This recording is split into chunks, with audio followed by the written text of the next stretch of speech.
Ang kwento ng pagtubos, Kabanata 53, ang Santuwaryo. Ang banal na kasulatan na higit sa lahat ang naging pundasyon at sentrong haligi ng pananampalataya sa pagdating ay ang pagpapahayag, hanggang sa 2,300 araw, pagkatapos ay lilinisin ang santuwaryo.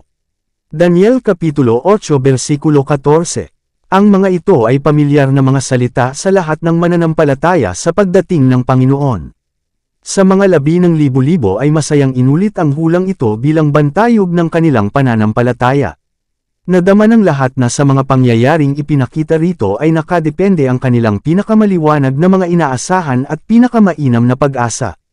Ang mga makahulang araw na ito ay ipinakita na magwawakas sa taglagas ng 1844. Katulad ng iba pang bahagi ng mundong Kristiyano, ang mga Adventista noon ay naniniwala na ang lupa, o ilang bahagi nito, ay ang santuwaryo, at ang paglilinis ng santuwaryo ay ang paglilinis ng lupa sa pamamagitan ng apoy ng huling dakilang araw. Ito ay naunawaan nilang magaganap sa ikalawang pagdating ni Kristo.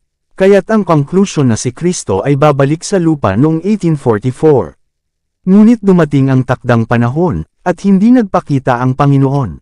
Alam ng mga mananampalataya na hindi mabibigo ang salita ng Diyos, ang kanilang interpretasyon sa hula ay dapat na may kasalanan, ngunit saan ang pagkakamali?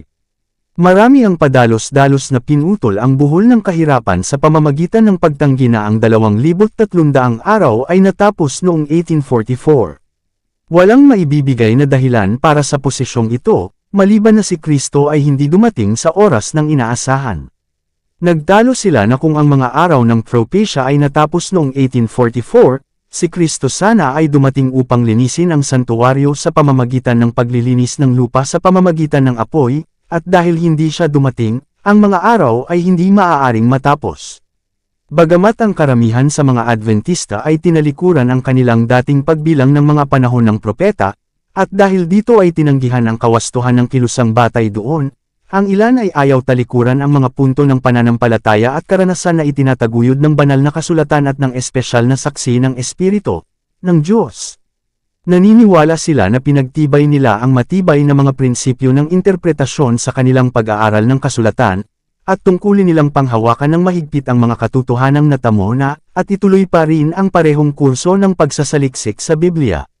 Sa think time na panalangin ay sinuri nila ang kanilang posisyon, at pinag-aralan ang mga kasulatan upang matuklasan ang kanilang pagkakamali.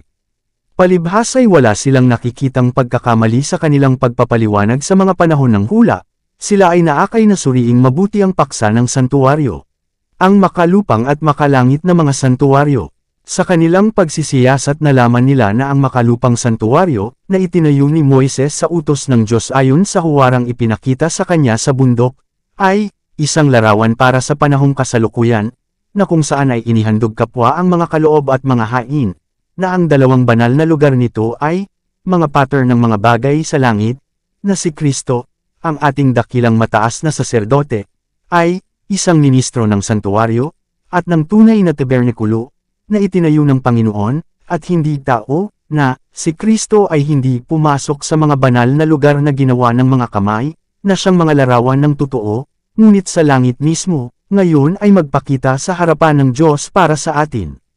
Hebreo Kapitulo 9 versikulo 9, 23, Hebreo Kapitulo 8 versikulo 2, Hebreo Kapitulo 9 versikulo 24. Ang santuwaryo sa langit, kung saan si Jesus ay naglilingkod para sa atin, ay ang dakilang orihinal, kung saan ang santuwaryo na itinayo ni Moises ay isang kopya. Kung paanong ang santuwaryo sa lupa ay may dalawang silid, ang banal at ang pinakabanal, gayon din mayroong dalawang banal na lugar sa santuwaryo sa langit. At ang kaba na naglalaman ng kautusan ng Diyos, ang altar ng insenso, at iba pang mga kasangkapan sa paglilingkod na matatagpuan sa santuwaryo sa ibaba, ay mayroon ding kanilang katapat sa santuwaryo sa itaas. Sa banal na pangitain si Apostol Juan ay pinahintulutan na makapasok sa langit, at doon ay nakita niya ang kandelero at ang dambana ng insenso, at habang ang templo ng Diyos ay nabuksan, nakita din niya ang kaban ng kanyang tipan. Apokalipsis Kapitulo 4 versikulo 5, Apokalipsis Kapitulo 8 versikulo 3, Apokalipsis Kapitulo 11 versikulo 19. Yaong mga naghahanap ng katotohanan ay nakasumpong ng hindi mapag-aalinlangan ng patunay ng pagkakaroon ng isang santuwaryo sa langit. Ginawa ni Moises ang makalupang santuwaryo ayon sa isang huwaran na ipinakita sa kanya. Ipinahayag ni Pablo na ang huwaran na iyon ay ang tunay na santuwaryo na nasa langit. Hebreo Kapitulo 8 versikulo 2-5. Nagpatotoo si Juan na nakita niya ito sa langit. Sa pagtatapos ng 2,300 araw, noong 1844, walang santuwaryo ang umiral sa lupa sa loob ng maraming siglo, kung kaya't ang santuwaryo sa langit ay dapat ang isa na makikita sa deklarasyon, hanggang sa 2,300 araw, pagkatapos ay lilinisin ang santuwaryo. Ngunit paano kailangang linisin ang santuwaryo sa langit? Sa muling pagbabalik tanaw sa banal na kasulatan, nalaman ng mga estudyante ng propesya na ang paglilinis ay hindi isang pag-alis ng mga pisikal na dumi, sapagkat ito ay gagawin sa pamamagitan ng dugo, at sa makatuwid ay dapat na isang paglilinis mula sa kasalanan. Ganito ang sabi ng apostol, kaya nga, kinakailangan na ang mga huwaran ng mga bagay sa langit ay dalisean ng mga ito, ang dugo ng mga hayop, ngunit ang makalangit na mga bagay ay may mas mabuting mga hain kaysa sa mga ito, maging ang mahalagang dugo ni Kristo. Hebreo Kapitulo 9 versikulo 23. Upang makakuha ng karagdagang kaalaman sa paglilinis na itinuturo ng hula, kinakailangan na maunawaan ang ministeryo ng makalangit na santuwaryo. Ito ay matututuhan lamang mula sa ministeryo ng makalupang santuwaryo, sapagkat ipinahayag ni Pablo na ang mga saserdote na naglilingkod doon ay naglilingkod, sa halimbawa at anino ng makalangit na mga bagay. Hebreo Kapitulo 8 versikulo 5.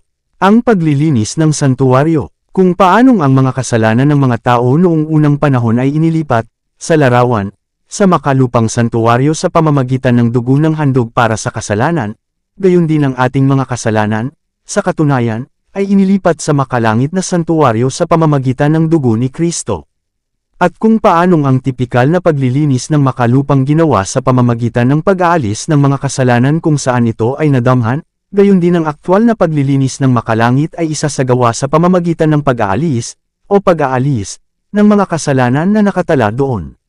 Nangangailangan ito ng pagsusuri sa mga aklat ng talaan upang matukoy kung sino, sa pamamagitan ng pagsisisi sa kasalanan at pananampalataya kay Kristo, ang may karapatan sa mga benepisyo ng kanyang pagbabayad sala.